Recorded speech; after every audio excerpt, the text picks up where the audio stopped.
नमस्कार दोस्तों, स्वागत है आपके अपने चैनल विधि जुडिशियल एकेडमी में। And in this lecture we are going to start the topic grievous hurt. इससे पहले मैं हर्ट का टॉपिक पढ़ा चुका हूं और इससे पहले बीएनएस में भी एक ग्रीवस हर्ट का टॉपिक को बहुत अच्छे तरीके से आपको पढ़ा चुका हूं। बट ये जो क्लास है आईपीसी के रूप में इसको रिकॉर्ड किया गया था। देखिए, ग्रीवस हर्ट का जो टॉपिक है आईपीसी में था सेक्शन 320 में और बीएनएस में है सेक्शन 116 में। इसमें कहीं कोई चेंज नहीं है, सिर्फ एक ही चेंज है जो आपको बीएनएस की सेक्शन 116 की एच क्लॉज में 15 डेज लिखा मिलेगा और 320 में जो 8th क्लॉज है वहां पर मिलेगा आपको 20 डेज। अदरवाइज कॉन्सेप्ट के लेवल पर सब कुछ सेम है। तो ये जो क्लास है आईपीसी जब पढ़ाई जा रही थी तब की क्लास है और बहुत अच्छी क्लास है, आपको बहुत लर्निंग मिलेगी। आप ये मत समझिए कि बीएनएस में सब कुछ चेंज हो गया है, इतना आप समझ भी चुके होंगे। आपको तो इतनी मैच्योरिटी आप में होनी चाहिए कि हम क्या पढ़ रहे हैं, हम पढ़ रहे हैं ऑफेंस ऑफ ग्रीवस हर्ट। भूल जाइए बीएनएस और आईपीसी को, केवल नंबर का चेंज हो जाएगा। केवल ये ऐसे समझिए जैसे कि पहले आप हाउस नंबर 320 में रह रहे थे, अब आप रह रहे हैं हाउस नंबर 116 में रह रहे हैं।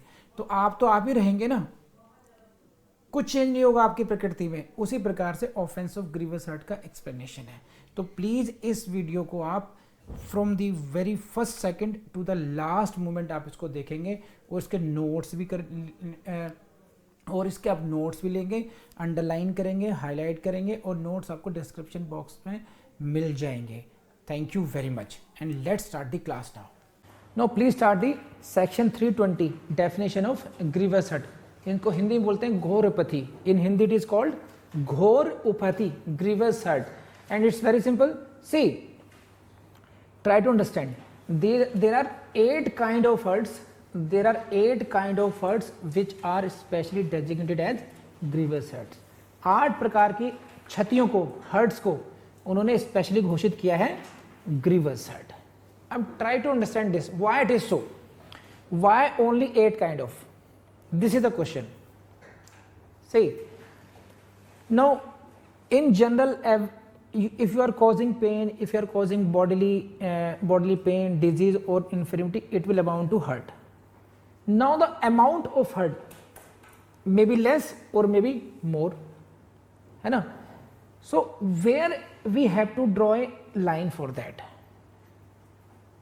कि which hurt should be designated simple hurt and which hurt shall be designated as grievous hurt. It is not possible. Every time you can say, oh, there was only, accused will say, no, this might be the pain of slight pain. It will be the case of only of hurt, simple hurt. Victim will say, no, it was the case of grievous hurt. तो जो difference है, it is not possible scientifically to draw a line कि when you can say this is the case of hurt or grievous hurt. So purposely 8 kinds of hurt were designated as the grievous hurt. कि if the hurt comes into those categories, it will be treated as, because we will have to draw a line somewhere. कहीं ना कहीं line draw करनी ही पड़ेगी आपको। तो purposely they selected, the drafter of the IPC, they selected 8 kind of hurts and designated them grievous hurts. ठीक है, तो these are in between the case, you can say simple hurt and the culpable homicide. It lies between, it is not the case of culpable homicide but it is not the case of simple hurt as well. So in between a category of offense has been created so that commensurate punishment may be given to that category also. Possible नहीं था कि कितने दर्द में कितने दिनों तक बीमारी को हम लोग हर्ट कहेंगे, ग्रीवस हर्ट कहेंगे। तो वो जो लाइन डालते हैं बीच में डिफरेंस करने के लिए, हर केस में झगड़ा हो जाता। अगर ये ड्रॉ नहीं करेंगे आप तो एक्यूज और विक्टिम में यही जंग चलेगी कि कितने दिन तक पीड़ा हुई, ग्रीवस हर्ट माना जाए नहीं माना जाए। तो जानबूझ करके कि इस झगड़े को खत्म करने के लिए कि दे सेलेक्टेड 8 kind of hurts, 8 उन्होंने डेजिग्नेट कर दिए कि अगर हर्ट इस कैटेगरी में आएगा तो हम इसको बोलेंगे ग्रीवस हर्ट। और आपका काम ये है कि just remember these 8 categories, it is very important for you for the purpose of your prelims exam as well as for your mains exam, because if you are appearing in mains and you forget even a single line, you are going to compromise on the marks. अगर आपने 8 की जगह केवल 7 लिखे तो number आपको फिर 7 के मिलेंगे आपको। तो 8 हर्ट हैं, काइंड ऑफ हर्ट हैं, तो आपको 8 की 8 ही याद होनी चाहिए, वो भी सीक्वेंस में। समझे नहीं समझे आप लोग? अब समझ लेते हैं ढंग से क्या है। The following kinds of hurt only are designated as grievous hurt, and see the important is what? Only. The following kinds of hurt only are designated as grievous. So only means no 9th category can be added by you. Even the court cannot add a next category into this. This is beyond the power of the court as well. Only means only these 8 kind of hurts can be designated as hurt. कर लेंगे आप? बहुत आसान चीज़ है, बहुत मुश्किल नहीं है। तो देखो क्या है। First is emasculation. First is what? Emasculation. अब ये समझ लीजिए इमैस्कुलेशन है क्या। इमैस्कुलेशन का मतलब समझते हैं पहले। Emasculation means depriving a person of masculine vigour, castration या causing such injury to the scrotum as would render a man impotent. समझे इसको? तो causing such a injury to a man, this is to a man, okay, and because of that because of that injury, if he becomes important, then this is a case of emasculation. Got it or not? This is emasculation means depriving a person of masculine vigor, उसके पुरुषत्व को भंग करना, इसको बोलते हैं emasculation, and that means what? It is the case of grievous injury. समझे? Now interesting is this, you have seen the film disfiguration means causing such injury to a man. Man means यहाँ पर gender neutrality है, it may be woman, which detracts from his personal appearance. उसकी जो personal appearance है उसमें दिक्कत आए उसको वो, but does not weaken him, उसको कोई कमजोर नहीं कर रहा है. There is no any kind of infirmity नहीं है कोई उसकी, केवल अब डिसफिगरेशन का मतलब ये नहीं कि मुंह टेढ़ा हो जाएगा, सर टेढ़ा कर दें, don't go to that kind of, है ना. Cutting off a man's nose, Surpanakha. Lakshman caused grievous injury to Surpankhā. You know it? Who was Surpankhā? Sister of Ravan. So Lakshman caused grievous hurt to Surpankhā by cutting her nose. Ear or an injury resulting in some permanent mark on the face of a person. If you are causing a injury over face by the blade and there is a permanent mark over that, नखून से खींच दिया आपने उसको वो, तो there must be a permanent mark. तो disfigurement doesn't mean only कि it is something disfigured, it means what, even if there is appearance a problem है, कहीं पर मार्क आया, आपकी अपीयरेंस डाउन हो गई उसकी वजह से, but you are not weaken, आप कमजोर नहीं हुए, physically you are as much strong even then. तो these are those cases.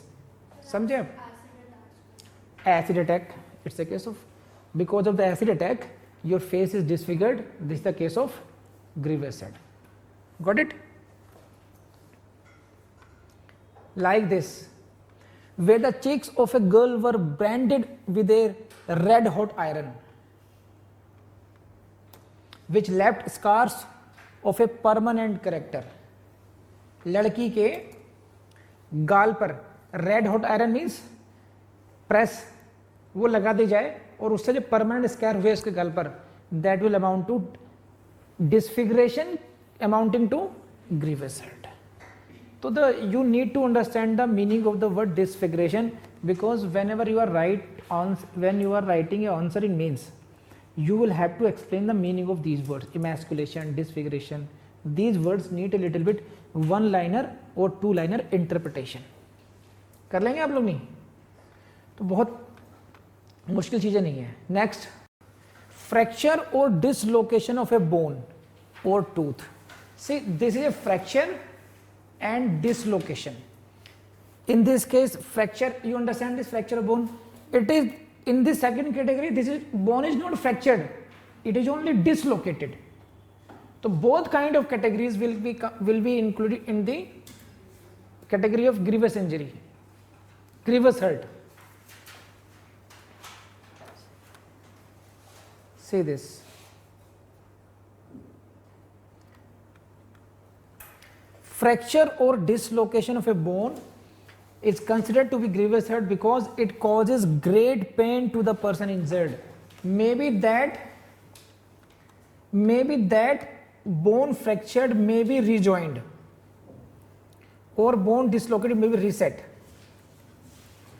It hardly matters. इसको समझिए, आपको don't get confuse from this कि जो बोन फ्रैक्चर हुई वो बाद में जुड़ भी सकती है, जो डिसलोकेट हुई वो रिसेट भी हो सकती है, but this injury will amount to grievous hurt. And practically what happens when any case is reported to the police always take the victim to the hospital लेके जाते हैं, and then doctor give his opinion whether this hurt amounts to simple hurt or it amounts to grievous hurts. ठीक है, तो उसी के basis से फिर देन वो police apply the sections कि whether this is the case of section of 323, 325, 326 whatever, doctor give the opinion because he is the expert about this कि इस hurt को हम simple माने या grievous hurt माने. केवल जो आपने जो important है उसको मैं कराया था आप लोगों को, बहुत important है नहीं बहुत ज़्यादा इसमें बढ़ाने का, सही है. इसमें देखिए बस ये जो लास्ट कैटेगरी है, please go to last category, that is important for your exam. Any hurt which endangers life, any hurt which endangers life, जिससे जीवन का खतरा हो जाएगा, वो भी आपके इस कैटेगरी में आएगी. वो जो लास्ट में कैटेगरी है प्लीज देखना, इसमें एक वर्ड है 20 days. And eighthly, any hurt which endangers life or which causes the sufferer to be during the space of 20 days. 20 days in severe bodily pain or unable to follow his ordinary pursuits. तो ये 20 days की जो संख्या है, that is the important for your point of view exam कि कितने दिन तक वो लगातार घोर शारीरिक पेन में रहेगा. तो तब कहा जाएगा, यहाँ पे कोई बोन डिसलोकेट नहीं हुई, कोई ईयर का प्राइवेशन नहीं हुआ, मैस्कुलेशन नहीं, कोई केस नहीं है, लेकिन 20 दिन तक, मिनिमम 20 दिन तक वो व्यक्ति घोर शारीरिक पेन में रहा वो, तो that will also amount to grievous hurt. तो 20 days, 25 days, 30 days, 15 days के ऑप्शंस में आपसे आ जाएगा. तो please try to understand this the case of 20 days. इसको समझना है आप लोगों ने. बस देखिए क्या है, यही खास बात है इसमें. The fact that sufferer was hospitalized for 20 or more days would not be sufficient. He must have been during that period unable to follow his ordinary pursuits. तो यहां से क्वेश्चंस आते हैं इस लाइन से, and this is very important for you. The patient is hospitalized. The mere fact that the sufferer was hospitalized for 20 or more days would not be sufficient. Mere hospitalization is not sufficient. What is required that he must have been during that period unable to follow his ordinary pursuits. Ordinary मतलब दैनिक जो क्रिया होती हैं, आपको नहाना है, washroom जाना है, जो दैनिक कार्य हैं आपके नित्य कर्म जिसे कहते हैं आप लोग हिंदी में, you are not able to follow that ordinary pursuits for 20 days, minimum 20 days. He must have been during that period unable to this. So mere hospitalization is not enough to convert the offense into the grievous hurt. This is to be noted here. कर लेंगे आप लोग. So that's thank you enough. तो दोस्तों मुझे पूरी उम्मीद है कि ये लेक्चर आपको पसंद आया होगा, और अगर ऐसा है तो please like the video and comment in your comment box. We need your suggestions and please share the videos and share this information with your all colleagues, all students and all your friends. And मैं आपसे बात कहूँगा, देखिए never forget one thing कि you are going to become the जज in the coming time. ये विश्वास, आत्मविश्वास आपके अंदर कूट कूट करके भरा होना चाहिए, और आपको इडल टाइम में, जो आपका ऐसा टाइम है जो बर्बाद होता है, उस टाइम में लगातार रिवीजन करने की हैबिट हो जानी चाहिए अब तक ये। तो with this suggestion let's end this class. Thank you very much.